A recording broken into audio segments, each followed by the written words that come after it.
Italy যেতে চান, আপনার জন্য একটি সহজ উপায় আছে। বিষয়টা খুবই অন্ধকার জগতের, কিন্তু আপনি খুব কম খরচে ইতালি চলে যেতে পারবেন। সেটা হচ্ছে লিবিয়া দিয়ে ইতালি চলে যেতে পারবেন। প্রতি বছর প্রায় 1000, 2-3 এভাবে লিবিয়া চলে যায়। লিবিয়া যেয়ে সেখান থেকে ইতালিতে যায়। সো ইউরোপের স্বপ্ন যারা দেখে গ্রামগঞ্জে এবং যাদের হচ্ছে আর্থিক অবস্থা খুবই খারাপ, বাংলাদেশে কিছু করতে পারবে না, তারা কিছু অর্থ সঞ্চয় করে সেখান থেকে তারা খরচ করে লিবিয়া দিয়ে ইতালি চলে যায়। লিবিয়া দিয়ে ইতালি যাওয়ার এই অন্ধকার জগৎটা কীরকম সেটার বিষয়ে আমি আপনাদেরকে একটু ধারণা দিচ্ছি। দেখুন, যারাই লিবিয়া দিয়ে ইতালিতে যায় বেশিরভাগ মানুষ হয় অশিক্ষিত, মূর্খ। তাদের হচ্ছে জীবন সম্পর্কে তেমন একটা ধারণা থাকে না। তাদের মনের মধ্যে একটাই স্বপ্ন থাকে যে তারা হচ্ছে ইতালিতে যাবে, ইউরোপে যাবে, ইউরো ইনকাম করবে এবং তাদের জীবনে স্বচ্ছতা ফিরে আসবে। এই রাস্তাটা সম্পর্কে আপনাদেরকে একটু বলি যে কতটা ভয়ঙ্কর এই রাস্তাটা। সর্বপ্রথম গ্রামগঞ্জে দেখা যায় একজন দালাল থাকে, সেই দালাল প্রলোভন দেখায় যে ইতালি নিয়ে দিবে লিবিয়া দিয়ে।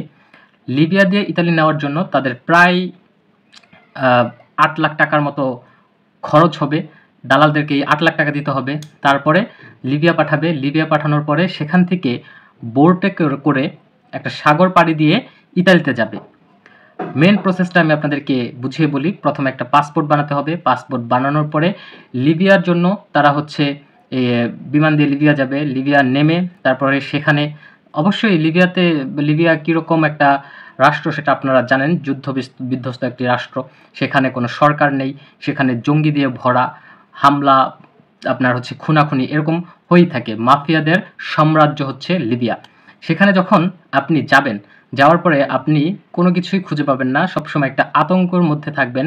সেখানে যেই একটা ইনকাম যে করবেন সেই ইনকামটা আপনি হচ্ছে আপনার দেশে পাঠাতে পারবেন কিনা সেটার কোনো নিশ্চয়তা নেই, আপনার বাসস্থানের কোনো নিশ্চয়তা নেই। এভাবে আপনি সেখানে আটকা পড়বেন প্রায় 1 বছরের মতো। আর যদি লাক ভালো থাকে তাহলে তো সেটা অন্য ব্যাপার, কিন্তু ম্যাক্সিমাম ক্ষেত্রেই 6 মাস, 1 বছর, 2 বছর এই লিবিয়াতে আটকা পড়ে থাকে। এবং সেই বিষয়টা কিন্তু দালাল আপনাকে বলবে না। দালাল আপনাকে বলবে যে লিবিয়াতে নামবেন, সেখান থেকে হচ্ছে বোটে করে পাড়ি দিয়ে ইতালিতে চলে যাবেন। এই বিষয়টা দালাল আপনাকে কখনোই বলবে না। সো আপনি যখন লিবিয়াতে থাকবেন সেখানে আরও ভয় আছে। সেই ভয়টা হচ্ছে আপনার, যেহেতু এটা একটা সন্ত্রাসী একটা এরিয়া, সো সন্ত্রাসী দেশের ভিতরে হয়ে হচ্ছে আপনাকে মাফিয়ারা ধরতে পারে। মাফিয়ারা ধরলে সেখান থেকে হচ্ছে আপনার উপরে অমানবিক টর্চার হয়। আপনারা ভিডিওতে হরহামেশাই দেখে থাকেন। অমানবিক নির্যাতনের পরে আপনাকে ভিডিও করবে যে আপনাকে মারছে, ধরছে, নির্যাতন করছে, সেগুলো আপনার ফ্যামিলিকে পাঠাবে। ফ্যামিলি থেকে টাকা হচ্ছে দাবি করবে। আপনার ফ্যামিলি যদি সেই টাকা দিয়েও দেয়, তারপরে আপনাকে ছেড়ে দিল। ছেড়ে দেওয়ার পরে অন্য একটা মাফিয়া চক্র আবার আপনাকে ধরলো, সেখানেও একই অবস্থা। পরবর্তীতে দেখা গেল যে আপনি আর ইতালিতে যেতে পারলেন না, বাংলাদেশে ব্যাক করতে হলো। এটা হচ্ছে প্রথম স্টেপ। তারপরে ধরেন যে আপনি লিবিয়াতে গিয়েছেন, আপনার কোনো সমস্যা হয়নি। এখন আপনি হচ্ছে পাড়ি দিবেন, সমুদ্রটা পাড়ি দিবেন।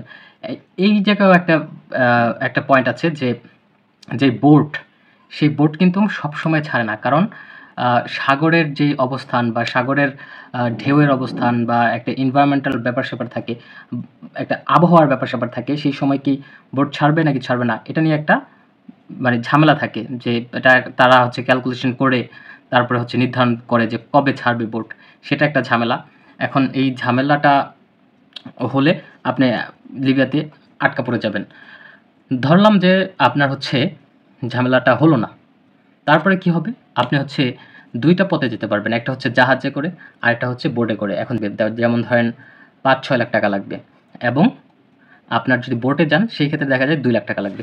বোটটা কীরকম আমি আপনাদেরকে বলি। বোটটা হচ্ছে একদম সিম্পল, একদম বাতাস ভরা যেই বোটগুলো আছে সেই বোটগুলো, এবং সাথে একটা ইঞ্জিন লাগানো থাকে। এবং এখন প্রশ্ন হচ্ছে যে এই বোট তো চালিয়ে নিয়ে যেতে হবে, এখানে কোনো হচ্ছে নাবিক থাকবে না।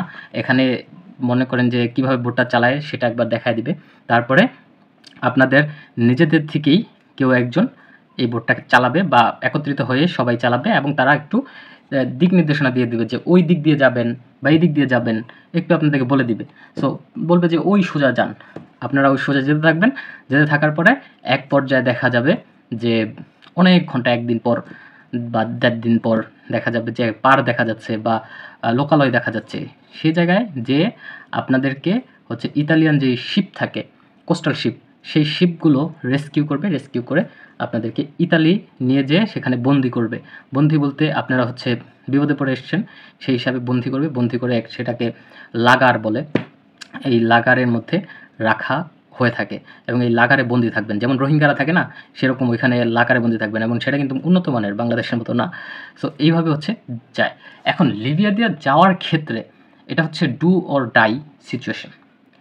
আপনি বেঁচে থাকতেও পারেন, আপনি মারাও যেতে পারেন। যদি আপনার হচ্ছে বোট উল্টে যায়, তাহলে তো সাগরের মধ্যে বাঁচার কোনো পসিবিলিটি নাই। ধরেন আপনি জাহাজে যাচ্ছেন, সেখানে যদি হচ্ছে জলদস্যু পাইরেটসরা ধরে, সেই ক্ষেত্রেও আপনি মারা যেতে পারেন। আবার লিবিয়াতে থাকাকালীন অবস্থায় আপনাকে যদি মাফিয়ারা ধরে এবং মাফিয়ারা ধরার পরে মাফিয়াদের যদি মুড খারাপ থাকে, ঠিক আছে, আপনাকে মেরে ফেলতে পারে। সো এটা হচ্ছে ডু অর ডাই সিচুয়েশন।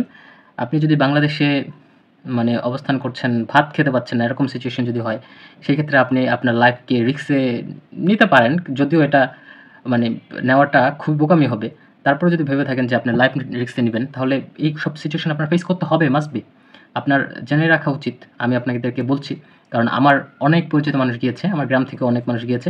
সেজন্য আমি বিষয়গুলো জানি, তাদের বর্ণনা শুনেছি এবং আমি মানে তাদেরকে যে যখন তারা বর্ণনা দিচ্ছে, তারা কাঁদছে, তাদের যেই অবস্থা, সেই অবস্থাগুলো আমি খুব ভালোভাবে রিলেট করতে পেরেছি। কম খরচ লাগতেছে যেতে। ধরেন এখান থেকে বাংলাদেশ থেকে লিবিয়া যেতে আপনার ৩ লাখ টাকা লাগছে। ওইখান থেকে ৫ লাখ টাকায় চলে যাচ্ছেন। আর নরমালি যদি যান, সেক্ষেত্রে দেখা যায় যে আপনার ১১, ১২, ১৫ লাখ টাকার মতো লাগছে। এবং নরমাল অবস্থায় যাওয়ার ক্ষেত্রে দেখা যায় অনেকেই ভিসা পায় না। অনেকে ভিসাজনিত সমস্যায় পড়ে। সো একটু লোভের কারণেই মানুষ যেয়ে থাকে, কম খরচে যেতে পারছে, সেজন্যই। কিন্তু সবসময় মাথায় রাখবেন, এটা হচ্ছে আপনার জীবনের সাথে বাজি রাখা। আপনি মারাও যেতে পারেন, আবার আপনি বেঁচেও যেতে পারেন। সো এই ডিসিশনটা আপনার নিতে হবে।